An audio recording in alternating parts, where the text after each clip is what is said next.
Everybody, this is RideCon 2020. Approach to innovation, bringing a product or products to market. I've got subject matter experts, part of the innovation team, and clearly um, individuals who care. And I really want to thank you all for coming to RideCon 2020 to share how we can go to market innovation. Blake, it was great to meet you and the fact that you shared how important research was. Brittany just launching currently in this environment, so how environment is important. And Jason, everything that you shared in our first meeting. But I'm really, I guess we'll start with the ladies, if you will. Brittany, what do you think it takes to remain a leader in the market? I think really making sure that you're thinking about how you're constantly evolving, right? Like, especially as we think about Molson Coors, we're a big company, right?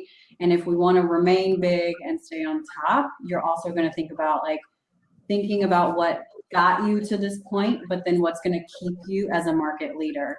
And I think if you keep just honing in on that one piece that got you there, you might lose sight of changing consumer dynamics, changing times. Like, we're in COVID now. We've had to change the way we've done things.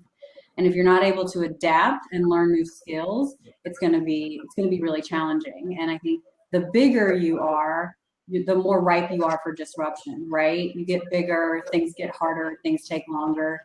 So we at Molson Coors have tried to make sure that, yes, we were a beer company. Now we're a beverage company. That was a deliberate move that we made last year because we knew that beer is big but declining, and these other spaces are growing. And if we want to continue to be a leader, we're going to need to make sure that we're looking at expanding not only in beer but spirits, wine, non-alc. In Canada, we have partnerships in the cannabis industry. So making sure that we're ready for new trends as they're coming on. So I'm actually in a role right now that is a role focused outside of beer, looking at wine and spirits and how we can continue to innovate so that we are on new trends as well as keeping our core business strong. Are you ready for me over there, Blake? I'm ready. All right. What ways do you get up to speed quickly in areas you're flexing? What is that? Yeah, gosh, there's so many ways, but we as a company, we're constantly asking questions, we're constantly engaging with category experts. So as Brittany mentioned, last year we went from just being a beer company to a beverage company, and for over a century, we've been beer experts. And so now we're expanding our portfolio into new categories. So it's really important that you're flexing and learning. And the way we do that is to learn from others. And so where we can educate people on beer, we need to learn from others to educate us on other categories we want to enter into. So I'd say one of the frameworks that we've really embraced internally as a company is a buy, borrow, build model. And so when we think about buy, we think 10 years ago, there's this big boom in, craft beer. And so that wasn't our expertise. So over the past few years, we've purchased 5 craft breweries because we want to learn from them. So now we have ownership in them, and we have their experts and their knowledge. So that's one way we do it.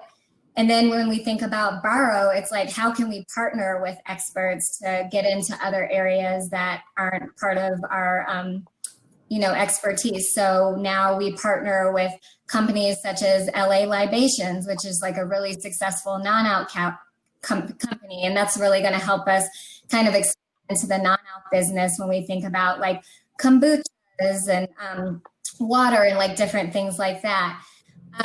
And we also have a partnership with Truss in Canada. So we're looking at CBD beverages in Canada.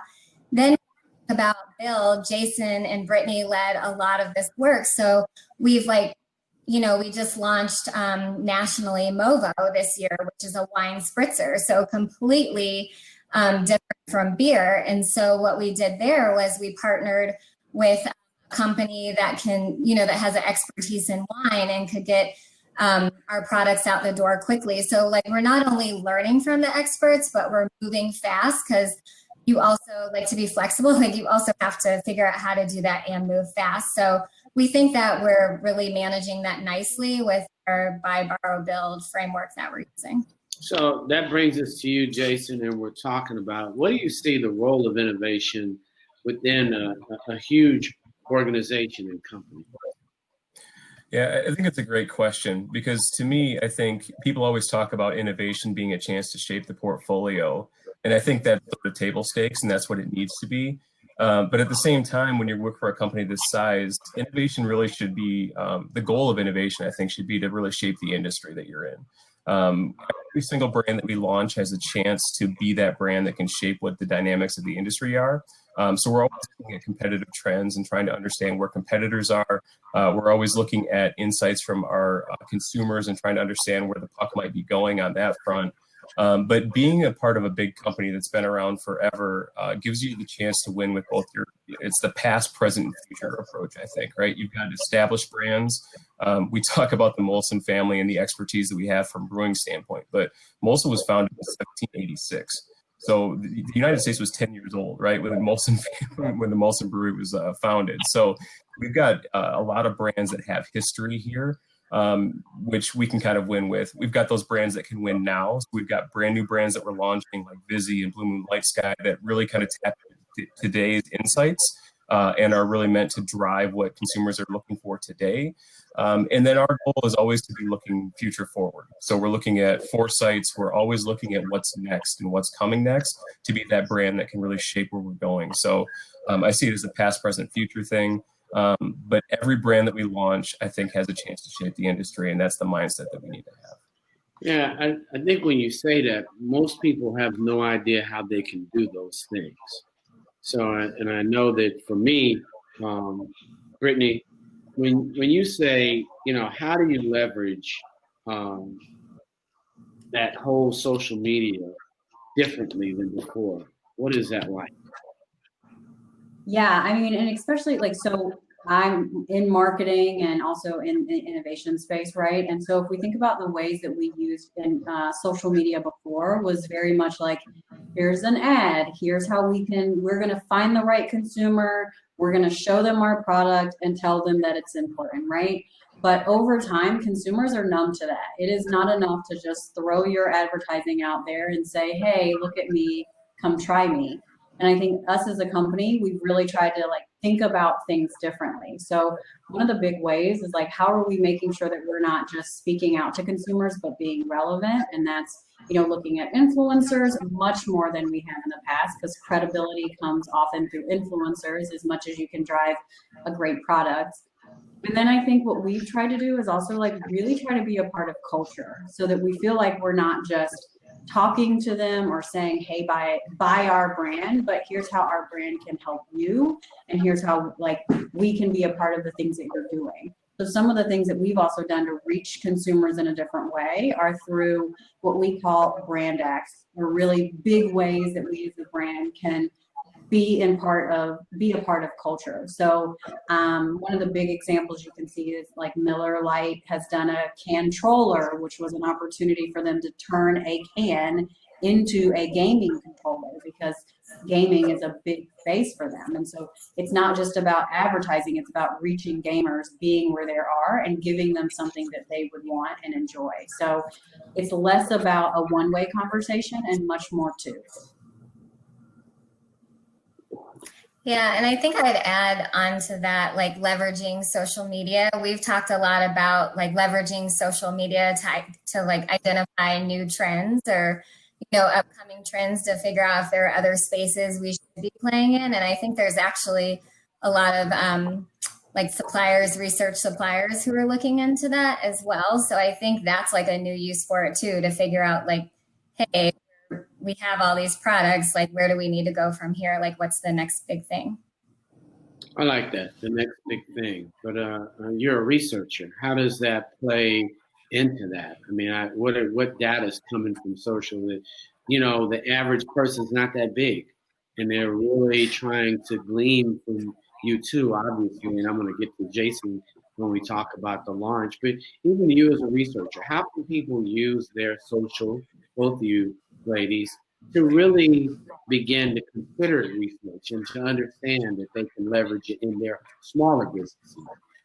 Yeah, I mean, honestly, I realize like not everyone, if you're an entrepreneur, you may not have all of the resources that we have at Molson Coors, but I think we utilize probably similar resources just in a different way. So I think if you're like a smaller business or entrepreneur, you can use social media, like even outside of your network, right? You need to be like looking at like different trends. Is there something like in the beverage category? Is there something like new that people are really talking about? I mean, can you search like hashtags and things like that to figure out like what is something that's probably small that's trending, and then maybe that's something that you can think about ideating around, or even like leveraging social media to get feedback on ideas. Like say as an entrepreneur, if you have an idea for a product and you don't know if it's really going to like fulfill an unmet consumer need, like use your network. Say like, hey, what do you guys think about this idea? You can use your family, you can use your friends, use their network. Like with social media, I think it just like opens up so many possibilities that people didn't have before, because you're able to connect with people that you in the past wouldn't have been able to connect with that you wouldn't have been able to connect with previously. So I would say like leverage those to help like build your ideas. I mean, even we think about all of like the platforms where people can raise money, you know what I mean? Like, and they're sharing their ideas there. Like even look, see what other people are doing, like what insights you can gain from what other people are doing on social media. Rick, any insight on that? No, I mean, I think that's right. Like we now have a focus group that is worldwide, and it is a way that you can use Instagram or social media in general as a focus group. And I think consumers are much more interested in the journey than they were before. So to Blake's point, it's not about having to have the exact right thing, but like building it with your consumers and them feeling like their input had value, which it truly will, right?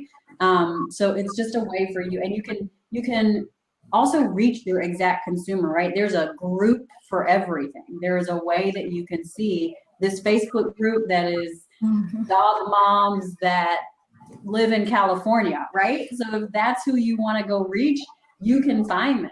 And so I think it's like you can find free research if you just look for it in creative ways.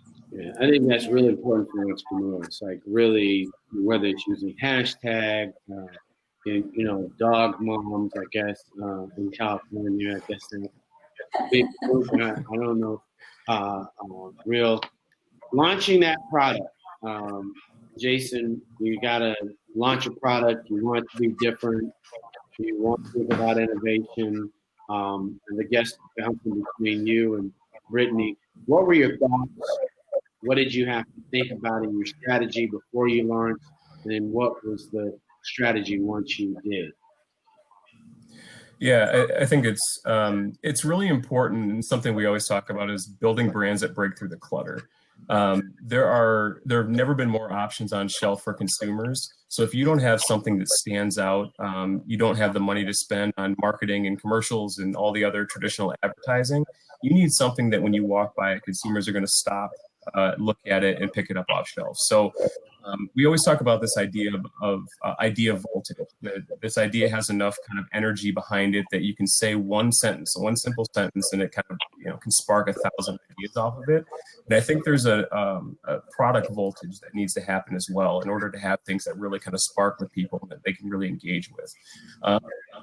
Because there are so many things out there, I think you either need to be first or be different. You need to kind of understand what's going on in the competitive landscape. If there's a white space that you think that there's a need for a product that's not being, consumer needs aren't being met for, then go ahead and be the first to it. And then make sure that you're establishing yourself and own that category. But if you're not, and you see a competitor and you think that they need some competition and you want to be second to market with something, or there's 3 or 4 other players in market, then make sure you're meaningfully different and give consumers that reason to choose you over them, because they've already got that built up equity. So you need to make sure that you're doing something that kind of matters to them. And I came from sort of the product development side. So I was in the camp for a really long time of, if you build it, they will come sort of mentality, right? So you put out this great product, it tastes amazing. It doesn't really matter what's on pack. People will come and they'll find it. But I think there's a graveyard of products that have had that mentality, right? Where it can be the best product in the world and nobody's ever heard of it. On the flip side, there's a branding piece of it where you've got the best marketing in the world, and it sits there because nobody comes back and buys it again because it didn't live up to their expectations. So it's really finding that balance between the two things. You need to have that product that really resonates with consumers, that they love, that they want to come back a second time for. You get that repeat purchase. But at the same time, you need a brand that speaks to them. And one of the things that our CMO always talks about is building brands that people want to hang out with. And what that means to me, I think, is brands that people want to incorporate into their lives, right? There's so much badge value that happens when you pick up a brand, and it says a lot about who you are and whether you like it or not, right? People are looking at the brands that you're choosing as a reflection of yourself. So making sure that your branding can live up to something that people will be proud to bring into their lifestyle, I think is important. And then the last thing I would say is that you need to be fearless, be decisive, and move quickly with things. Anytime you're sitting there, there's somebody else doing something very similar to what you're thinking about right now. And I can't tell you how many times people see something in market and they go, hey, that was my idea. I was going to do something like that. But you didn't, right? So in order to be out there, you have to put yourself out there sometimes. So be decisive, be fearless, move quickly on things, and then pivot if you need to. And I think that's the last lesson, is that things aren't always going to go smoothly out of the gates. You need to be willing and able to kind of understand what the current situation is, assess the risk, and move quickly and pivot if that's something that is going to help you be successful with your brand. Yeah. Oh, go ahead, Nelson. No, I was going to say, to piggyback off of that, like everything Jason said is 100% correct. I think coming from the consumer side, because I always like to say my job as the researcher is to make sure the consumer is top of mind. So, I mean, exactly what Jason said, like you have to be decisive and you have to be fearless. But when we're thinking about the products, like I always tell the marketing team this, the most important thing, like when developing a product, is to be like relevant and differentiated. We spend tons of money on concept tests to make sure that we are building products that are relevant and that are differentiated. And so I think we, as like a larger company, again, we have like all those tools. And so some things that we do to make sure that we're always creating things that are relevant and differentiated, or we have an online community. We have 5,000 consumers across the nation that we have like easy access to. And so if there's something that we're developing a product and we're like, is this really new, or do they have like other things out there? We can literally ask them that question at 5 p.m. on a Monday and have results by like noon on a Tuesday. And so we are always making sure that we're checking in with consumers. And again, like we have the tools to do that because we have this community and we have this like whole plethora of research suppliers that we can make sure that we're like constantly testing with and making changes. But I think like being like, if you're an entrepreneur or have like a smaller business, again, you may not have access to those. So that's where we go back to saying like, it's important to use social media. You can like look at Google Trends data. Again, use your network to make sure that you're always keeping consumer top of mind. Because I told you this the other day, Munson, it's like we are not our consumer, and oftentimes we think that we are. So we build something that we would enjoy, but you have to be able to be relevant to the broader market. And in order to do that, you have to keep like a constant pulse on consumers when you're like trying to create something. Yeah, and Blake, that's a great lesson and a hard lesson, I think, for a lot of people too, when they're creating things, is that you're not always the target. And we always talk about age demographics and all of these other things. And as soon as you start to creep outside of that, it can be a blow to your ego sometimes to go, okay, this isn't really targeted at me. Yeah. At the same time, though, A lot of our distributors and retailers are definitely not in that age demographic, right? We've got long established businesses, but the people you're selling into need to believe that you did the work and that you're doing the right things for their consumer too. And that's always like, it can be a tough pill to swallow sometimes, but I really think that that's an important thing to remember and something that you need to think about when you're building this stuff. Yeah, like Jason can tell you, we're on innovation, and to the point of you can build the best product on the planet. And I feel like we always think about consumer, and you definitely do consumer first, right? But like if it never gets on a shelf, then the consumer will never see it. And I think that's also a really important piece of having a clear point of difference in everything that you do. So no matter what innovation, it's like, tell me in one sentence what this product does that there does not exist in the market right now. And I think you need to be that bold. And it's either through functional or emotional, right? Like you can say, I'm the first product that's been the first hard seltzer made with vitamin C, which was Vizzy, right? Like there's a very clear way that you can say that quickly. But if you can't, sometimes it's reaching a consumer that hasn't been met before, right? So like my product that I'm looking at is reaching African Americans in a segment that they haven't been really explicitly talked to yet. So there's also a way that you can have a great product and you can just reach a new consumer. But again, the piece of like, if you think about us, we have the system where we sell to distributors and we sell to retailers. But if you're going and knocking on a retailer's door, you're going to that local store, and they don't want to buy it because you didn't clearly articulate why this product is important to them, because their shelf is only this big. It's not going to get bigger, and it's already full. So tell me why I should pull out XYZ brand and put you in. And if your story isn't tight, they're not going to want to switch you out, because that's what it is. It's a choice that they have to make every time they choose to bring something in. No. Yeah, and you can't get lost. Sorry, if I could just jump in real quick. You can't get lost thinking that you're the only one that's showing something like this. I can't tell you how many times we've gone into these retailer meetings and we show our hand and it's great and we think it's the best thing since sliced bread, and they come back and go, I've seen 60 to 70 different versions of this every day for the past week, right? As we're doing these new item pitches. It's not an exaggeration. Like I said, there are so many people out there trying to do this, and it shouldn't be discouraging because I think it's an opportunity, because that next thing you launch can be the next big thing. But you just need to make sure that you've got all your ducks in a row. I think it's so important. They make it seem very simple, but it's huge.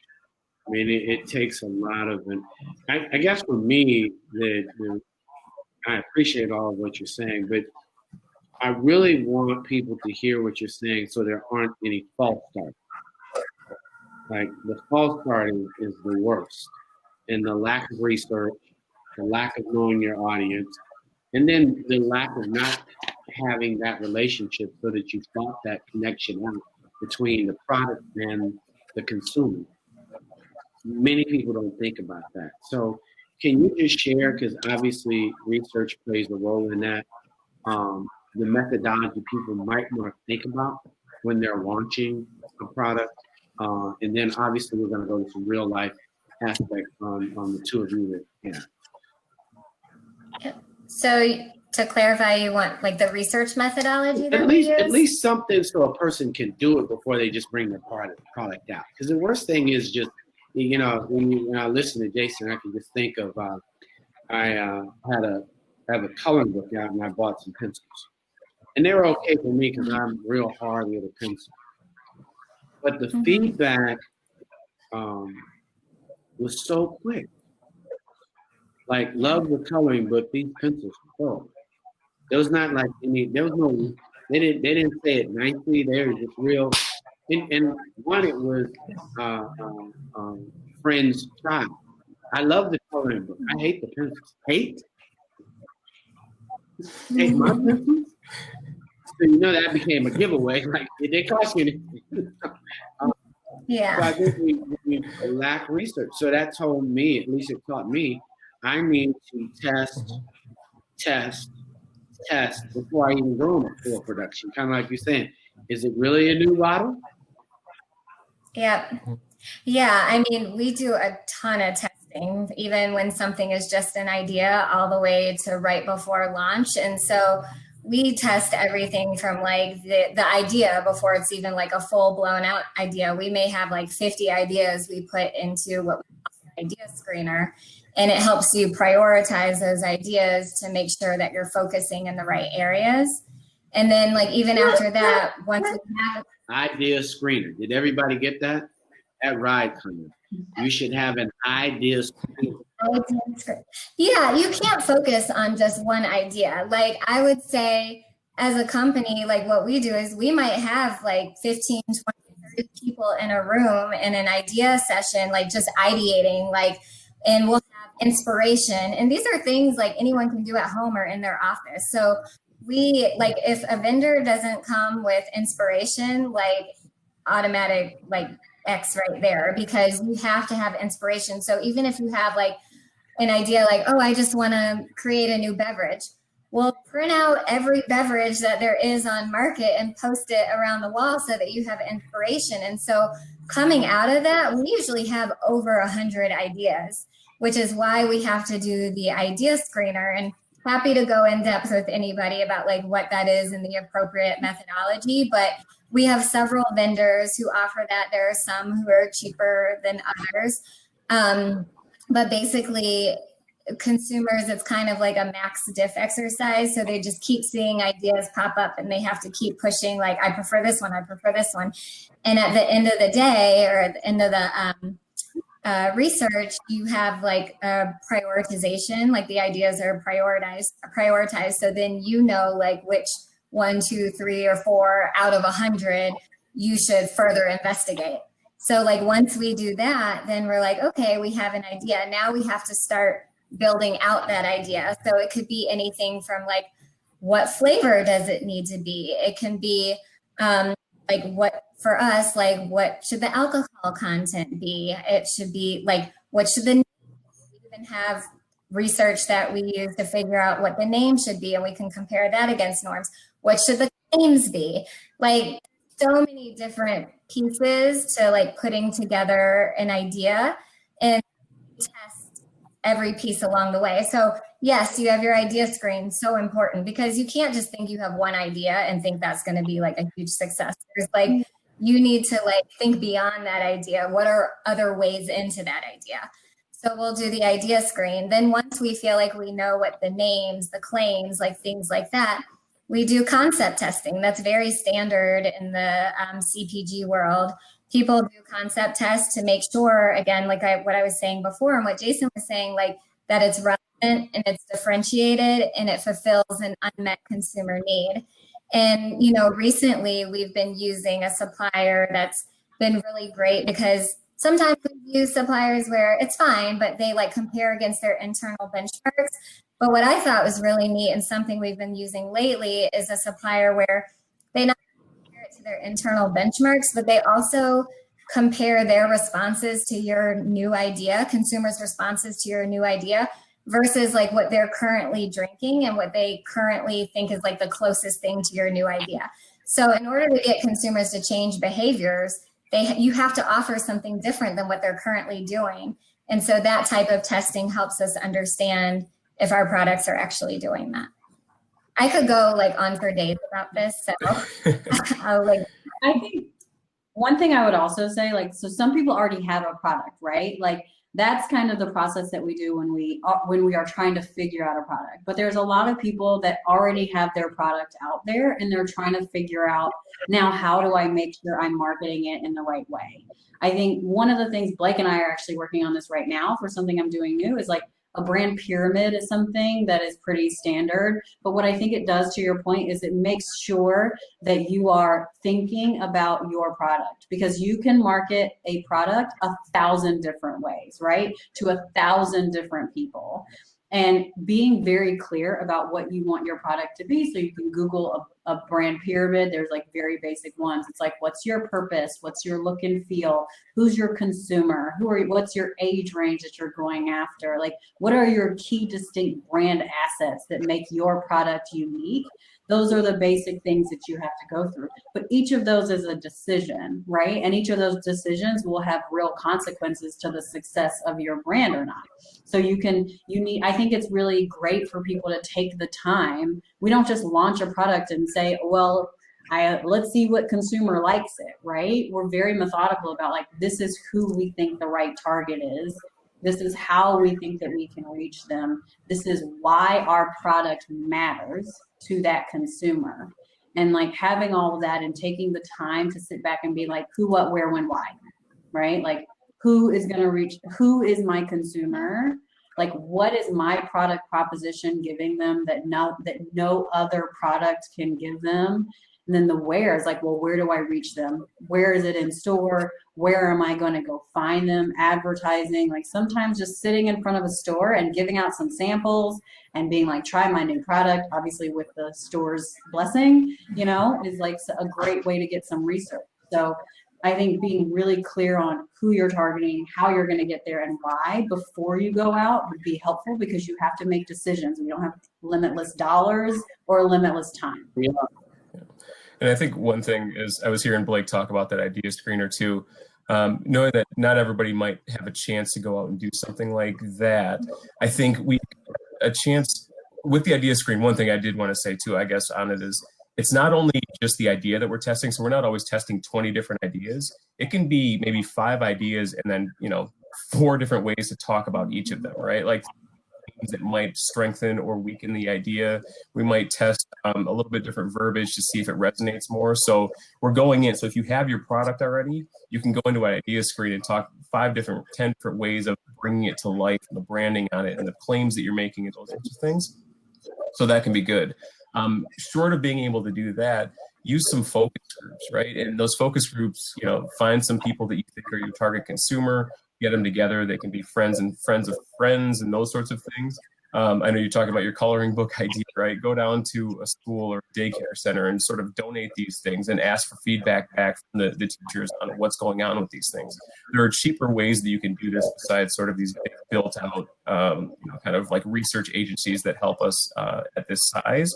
And I think you can do it in a sort of fast, messy, awesome way, right? Like it's that quick, scrappy research. That hustler mentality, I think that you need a lot of times when you're an entrepreneur and you're trying to, build yourself up from the bottom. Yeah, and I think, like, to Jason's point, we do a ton of focus groups and they're super insightful. But I think, again, not everyone is going to have the ability to do that. So you can get your friends together. That's one way you can use your social network. Again, put out there who you're trying to talk to, and as long as people know each other, maybe you can have people come into a room to look at your product and give you feedback.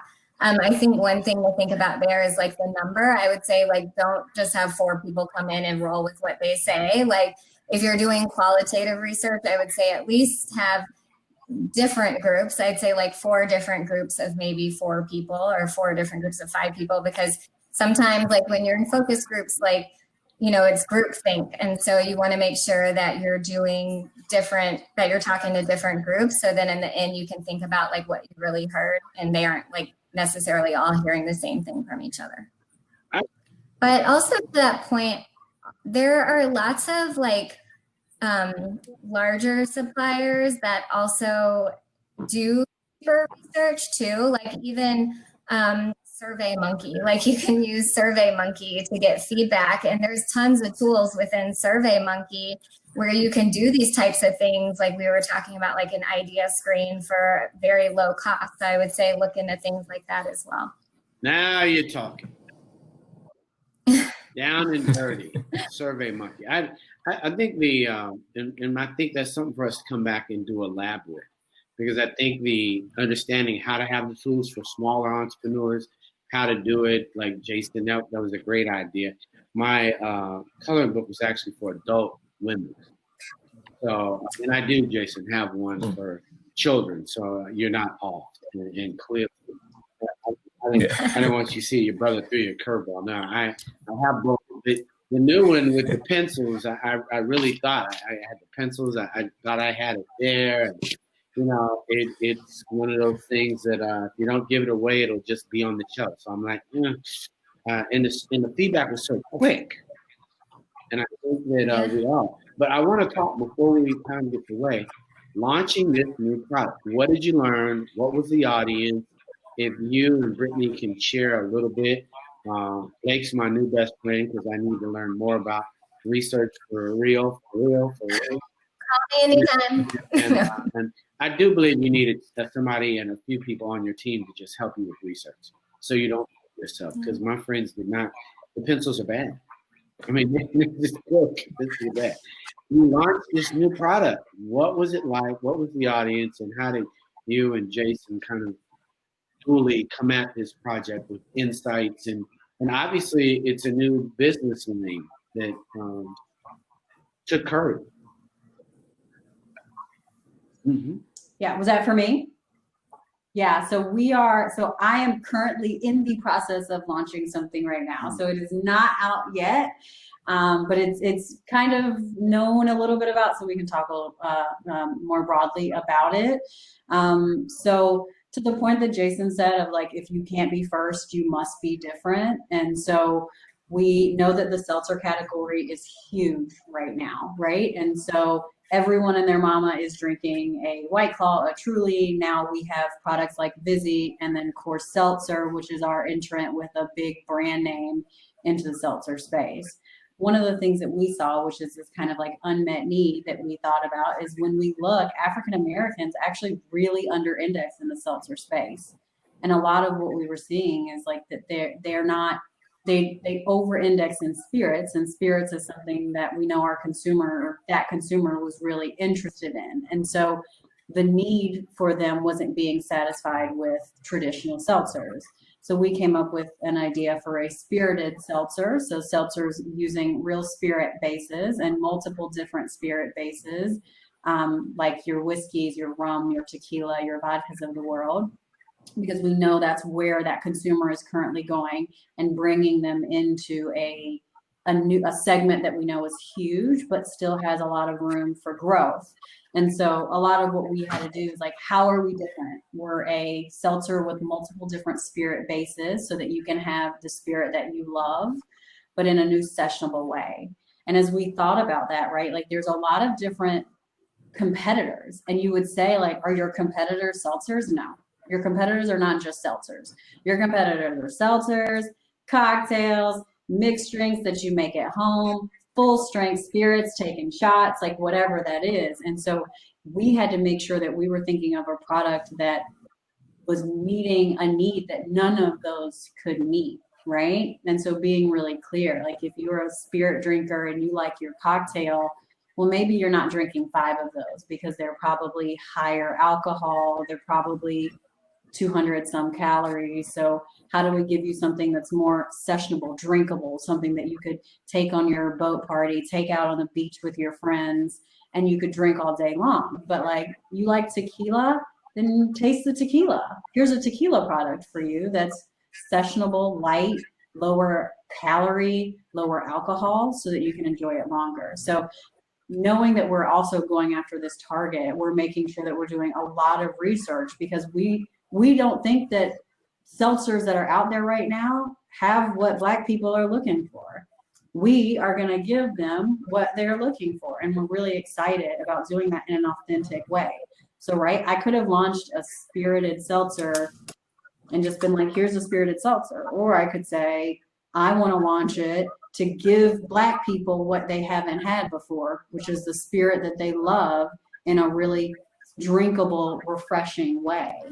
And doing that is what I think is going to be that unmet need that's going to stand out from the crowd. I think I have a functional product that's different. We don't see seltzers out there with multiple spirit bases, but I think from a who I'm targeting and why, that's very different too, because you look at the White Claws, I call them bro culture, right? Like it is those frat boy drinking White Claws. That's not for us. I made something for us. And I'm really excited for that. It comes out in February. Everyone go drink it. It's called Proof Point. I'm just gonna tell you, I'm so excited. But all of those things had to work, right? The functional, the emotional, right target, right reason, very clear, distinct reason with an unmet need. And I want to take just a quick second to congratulate Brittany on this one too, because she joined the team. I'm trying to think when that was, Brittany. It was January. yeah, it was right around January. Essentially we had this canned cocktail idea that we were going to do, and it was a vodka soda sort of play, and there are a lot of them out there in the market, and it was probably like day 2 of her being on the job when she was like, why don't we do something that hasn't been done before? Why don't we switch this up and do something like, with multiple spirits? Nobody else is doing that. It's a bigger idea. It's a better idea.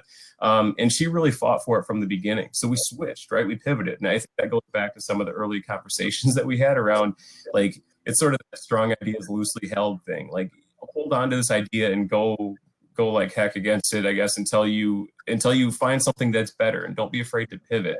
And she's been fearless on that side of things, saying like, no, this is the good idea. This is a better idea than the one that we've currently got. And the place that it's in now, I think, compared to where we were, at the beginning of when she joined the team, is night and day. And I think this product is set up for success in a way that product was not. And has a real meaningful point of difference. So can't give her enough credit for that. It's my plug for Brittany, I guess, stage right here. But I just think that she did such an incredible job, and you can feel her passion coming through for it, because everything that we launch, we're an innovation team at a big company, but it's like this culture of creators sort of mentality, right? We're all entrepreneurs that are working within a bigger culture, I think. So this is her baby. This is her brand, right? That she's seen from its infancy all the way through, and it'll be in market someday. And to me, there's nothing more satisfying than that day that your brand launches and you see it out in the wild and you see somebody drinking something that you've been a part of creating.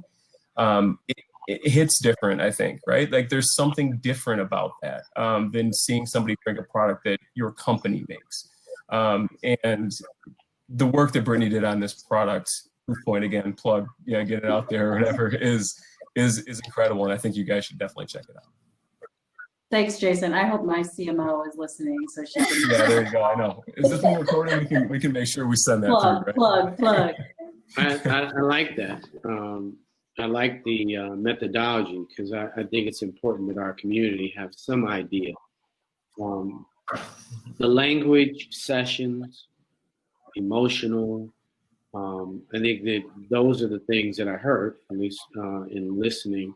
But not without research. And I love that you say you do it down and dirty, which I think many people aren't going to pay a service tomorrow, but they need to at least think of SurveyMonkey and a few. And I liked your 16 people, 4 groups of 4, and at least you're picking it yourself. You're actually testing and getting some level of feedback. How important was it really, Brittany, to define your audience and know your audience? Because I'm assuming you know her now.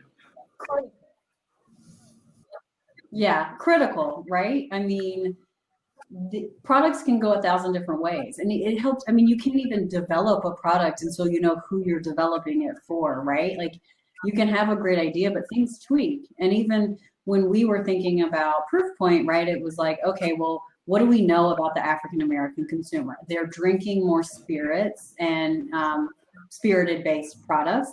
They like flavor. They want it, like, we want to drink our spirit. We want to taste it. So when Jason and I were, in a very small room developing these formulas, I could have made a product that was tequila based that didn't taste like tequila. But I knew that for this consumer, I needed to make sure that you want tequila, I'm going to give you tequila. And so even from the ways that we were thinking about tasting and formulating, we probably tried 100 different formulas of all of these things, right? To make sure that it's right. It's not just what you like, to Blake's point, right? It's what we think the consumer is going to want. And then you do the research to validate that that's right. But from the beginning, if you don't know who you're trying to target, then you don't really know what your bullseye is, right? There's a difference between, like, what is it, like accuracy and precision? Like, you can be precise and you can be like all the way on the corner of the bullseye, or you can be truly accurate in targeting it. So you can have a great product that reaches the wrong consumer, but if you know who your bullseye is, you can create a product for them exclusively and then give yourself a better shot at success. Yeah, and I'd also like to add something to what Jason said earlier when he was talking about how Brittany really brought this product to life. Like we do a ton of research, as I've mentioned, but I think it's part research and it's also part gut. There were situations where we got data back, and so we were, okay, yeah, this is what the data is saying, where Brittany was like, but my gut is telling me this. And like, we're big on research and we're big on gut. So if your gut is telling you something, you have to listen to it. And now, like, those things that her gut was telling her, I can look back now and be like, oh yeah, that was right. That was a good change. So I think you have to like figure out how to balance like the data that you're getting, but also you have to like think about your gut as well. Or your gut. You know, I think that one of the things we talk about when you say innovation and gut is knowing when to do it and then knowing when to just move off of it. And I think that sometimes you get so attached to an idea that you don't follow your gut and let go and just wait for another idea. I think the other thing is you can get research and it can just be not culturally sound. Like at the end of the day, it's not culturally sound and you just have to like go with the gut because you know the feedback may not even be in the lens that you are targeting it for. So I really want to thank you all for doing a phenomenal job about product innovation. But you've shortened the time that you're bringing something to market, right, Jason? Why is that important? That you bring an idea quick, fast, and hard to move?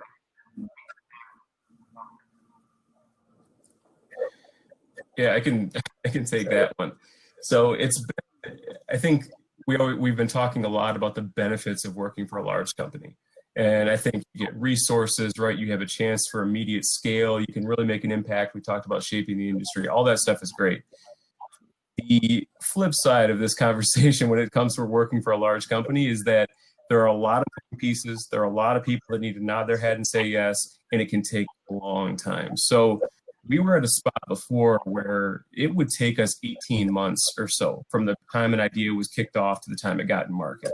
And you think about all the things that can happen over the course of 18 months, right? How many fads come and go over the course of 18 months? So by the time that fad has hit its peak and is already on its way down, we're saying, here's this great new product that we've got for you guys, right? And it's in the product or the category is on its way out. So what we've done a lot over the past couple of years is done work to move quickly. So one of the products that we launched last year, we actually went from conception to market in about 4 months. So we shaved that time down very significantly.